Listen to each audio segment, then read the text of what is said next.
Berjumpa kembali dengan saya Surandi. Video kali ini akan membahas tentang materi getaran dan gelombang.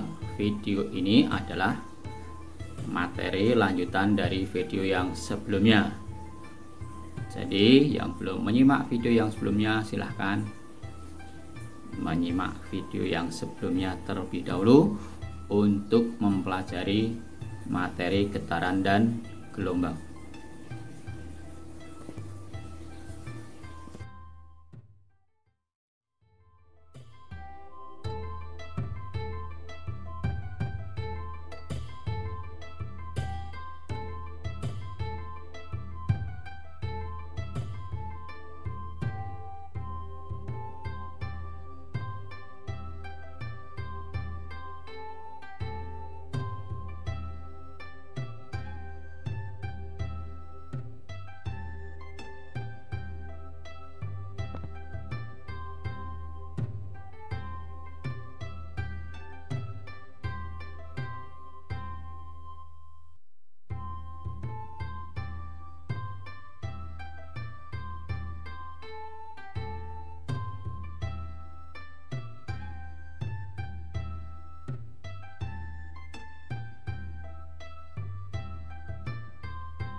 Karakteristik bunyi.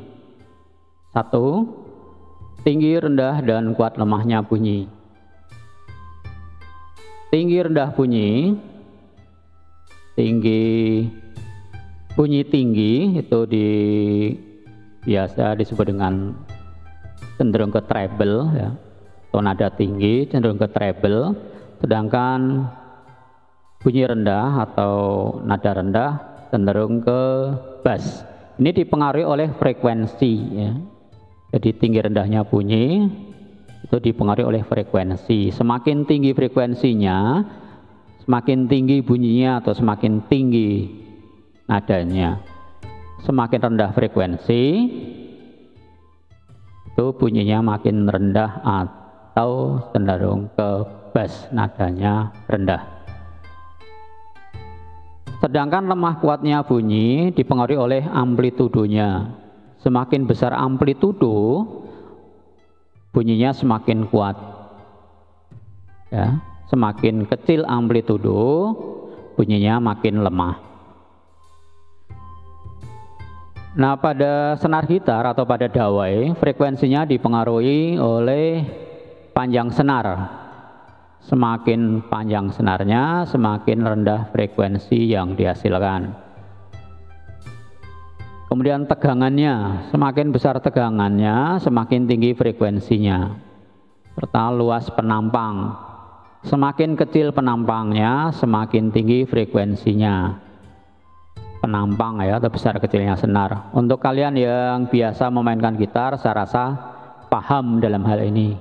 Bagaimana kalau nekannya dekat lubang itu kan berarti pendek ya, senarnya pendek.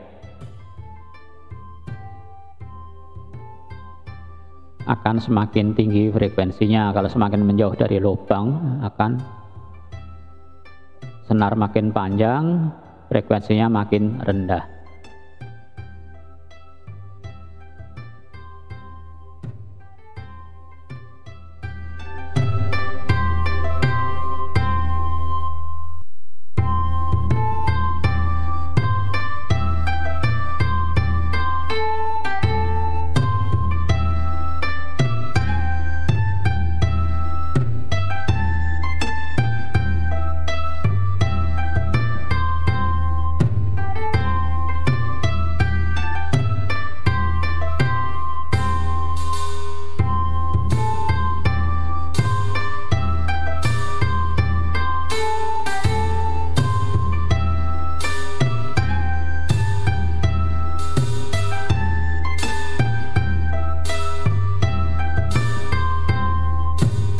Nada dan desah. Nada adalah gelombang bunyi yang frekuensinya teratur, sedangkan desah itu yang frekuensinya tidak teratur. Warna bunyi. Warna bunyi atau kualitas bunyi atau timbre atau suara khas bunyi ya, atau karena perbedaan bunyi karena perbedaan sumber getarnya. Maksudnya gini ya, kita masih bisa membedakan suara gitar dengan suara piano walaupun di setel frekuensinya sama karena sumber bunyinya yang berbeda. Atau kita juga masih bisa membedakan suara laki-laki dan suara perempuan ketika paduan suara. Mereka nadanya sudah disamakan, frekuensinya sudah disamakan, tapi kita masih bisa membedakan karena sumber bunyinya yang berbeda. Ini disebut dengan warna bunyi. Jadi warna bunyi bukan berwarna hitam, putih, kuning, hijau, bukan begitu.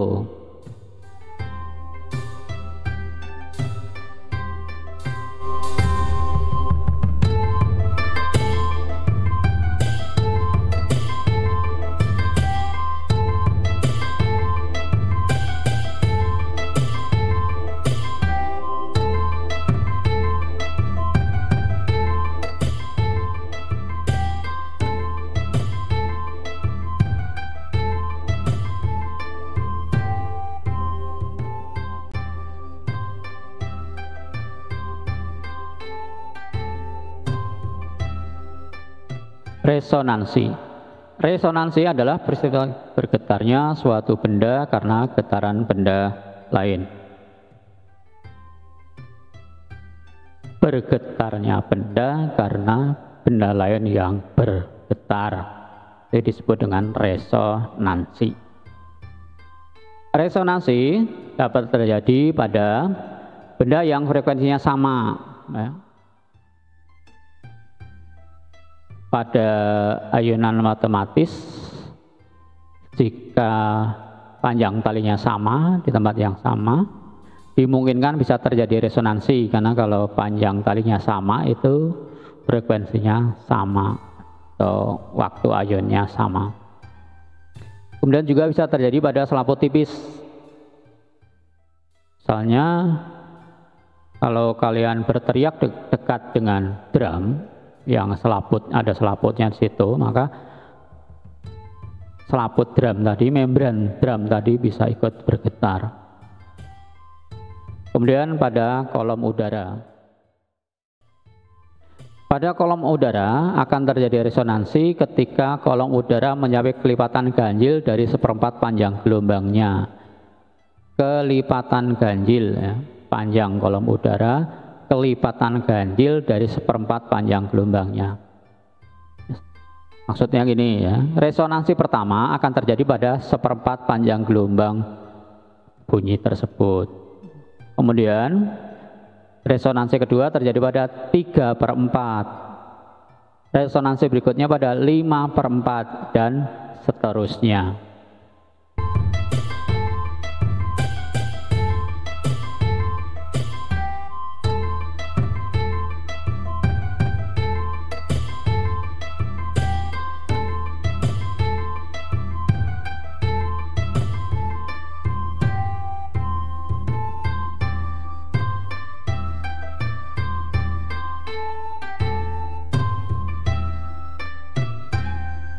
Pemantulan bunyi.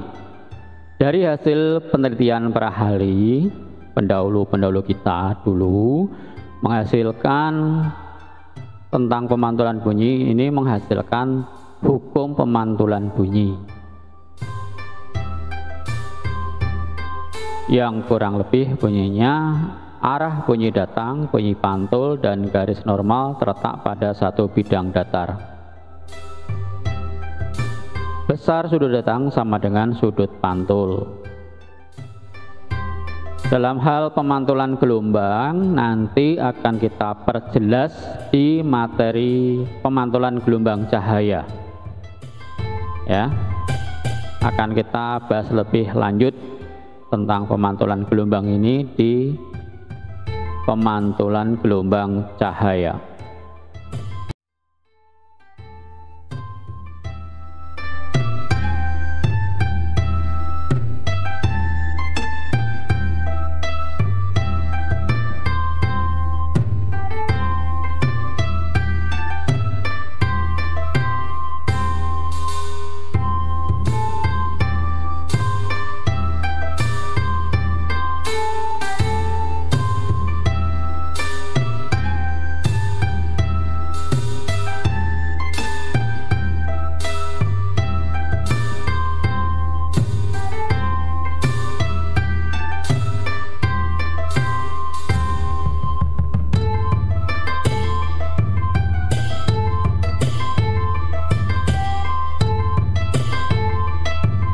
Macam-macam bunyi pantul.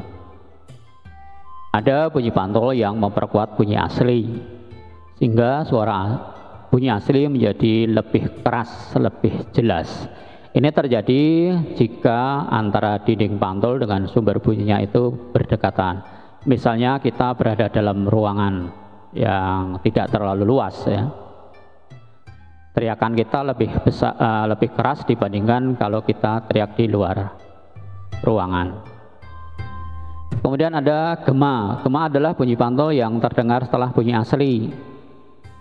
Ini terjadi jika jarak dinding pantul jauh dari sumber bunyi. Misalnya kita berada dalam goa atau dalam ruangan yang cukup luas, ya, sehingga bunyi pantulnya itu datang, ya, terdengar setelah bunyi asli. Kemudian gaung. Gaung atau kerdam adalah bunyi pantul yang hampir bersama dengan bunyi asli, sehingga suara bunyi atau suara menjadi tidak jelas. Hal ini mengganggu tentu saja, ya, karena akan semacam gaduh lah, ya, antara bunyi pantul dengan bunyi aslinya sampai ke telinga kita hampir bersamaan, ya. Nah, untuk menghindari gaung itu dipasang bahan peredam, ya, yang terbuat bisa dari karet busa, karton tebal, karpet, dan bahan-bahan lain yang bersifat lunak. Di gedung film itu akan dipasang peredam bunyi, ya, agar suaranya tidak bergaung atau suaranya tidak rusak yang terdengar ke penonton.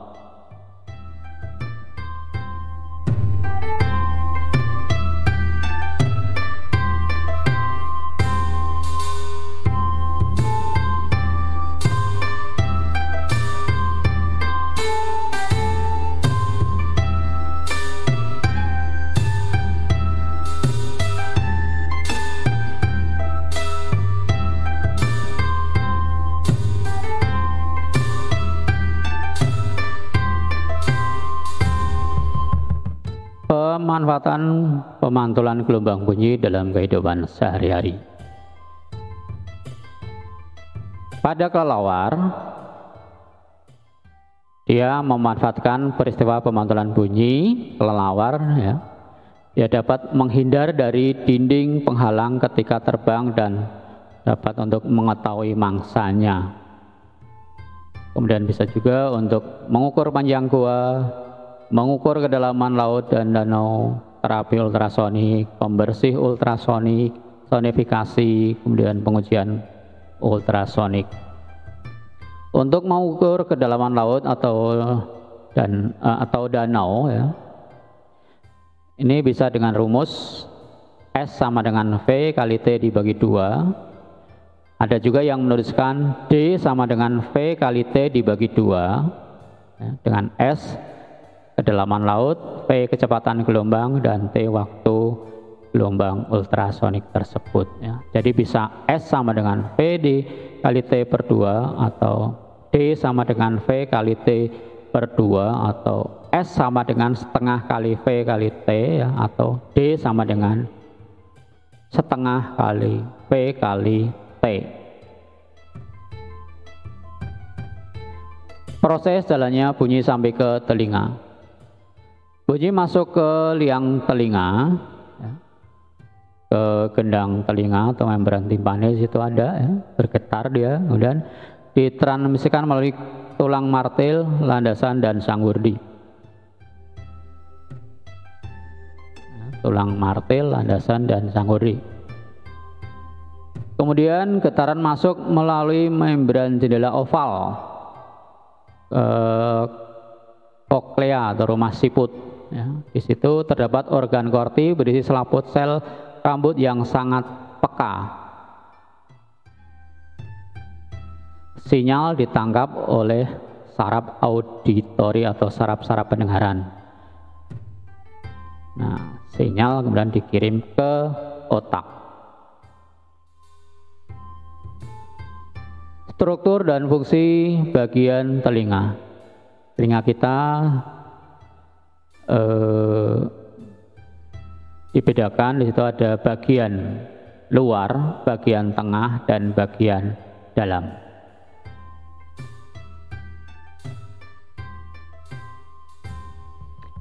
Bagian luar, daun telinga mengumpulkan gelombang suara ke saluran telinga. Kemudian saluran telinga menangkap debu yang masuk ke saluran telinga, mencegah hewan ukuran kecil masuk ke dalam telinga. Bagian tengah, ya, gendang telinga atau membran timani menangkap gelombang suara dan mengubahnya menjadi getaran yang diteruskan ke tulang telinga. Tulang telinga, ya, meneruskan getaran dari gendang telinga ke rumah siput. Bagian dalam ada saluran Eustachius,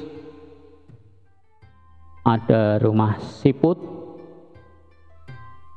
ada saluran gelang labirin.